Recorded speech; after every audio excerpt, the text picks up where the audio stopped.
ગુટલી લડ્ડુ ફિલ્મને લઈને વિવાદ ઉભો થયો છે. વાલ્મીકી સમાજ વિરુદ્ધ ગેરબંધારણીય અને બિન સંસદીય ભાષાના પ્રયોગ સામે કોર્ટમાં અરજી કરવામાં આવી છે. તો ગુજરાત હાઈકોર્ટે સેન્સર બોર્ડને 24 કલાકમાં ખુલાસો આપવા માટે નિર્દેશ આપ્યા છે. ગેરબંધારણીય શબ્દો ફિલ્મ અને ટ્રેલરમાંથી પણ દૂર કરવા માટે અરજીમાં માંગ કરાઈ છે. ચોક્કસ શબ્દ પ્રયોગથી વાલ્મીકી સમાજના લોકોની લાગણી દુભાતી હોવાની રજૂઆત કરાઈ છે. ત્યારે 13મી ઓક્ટોબરે ફિલ્મ રિલીઝ થવાની છે. તત્કાલ રાહતની પણ અરજીમાં માંગ કરાઈ છે. ત્યારે ગુજરાત હાઈકોર્ટે ફિલ્મના પ્રોડ્યુસર અને સેન્સર બોર્ડ સહિતના પક્ષકારોને નોટિસ ઇસ્યુ કરી છે. ગુજલી લડ્ડુ ફિલ્મના પ્રોડ્યુસર પ્રદીપ રંગવાની છે અને આગામી દિવસોમાં સુનાવણી હાથ ધરાશે.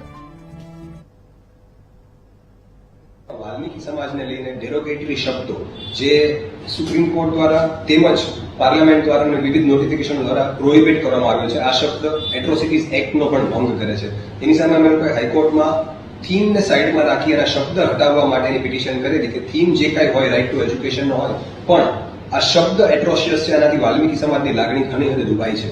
આ વસ્તુ ઉપર ગુજરાત હાઈકોર્ટમાં જે હિયરિંગ થઈ, સીબીએફસીને બીજી વખત નોટિસ પાઠવવામાં આવીને સીબીએફસી તરફથી એના એડવોકેટ્સ હાજર થયા અને કોર્ટે સીબીએફસીને 24 કલાકનો સમય આપ્યો છે કે કાયદાના અનુસરીને જો આ શબ્દ તમને ડેરોગેટરી લાગે છે તો એને હટાવવા માટે સીબીએફસીને રિવ્યુ કરવા માટે જણાવેલ છે. બીજા નંબરે કેવું છે કે કોમી એકલાસ દોડાય, કોઈ પણ સમાજની ઉપર આ રીતનો કોઈ પણ પ્રકારનો એટેક થાય એને હાઈકોર્ટના પ્રેરોગેટિવમાં આવે છે કે આ વસ્તુ રોકવી જોઈએ. બીજા નંબરે freedom of expression through art છે, પણ રેગ્યુલેશનથી હોવું જોઈએ.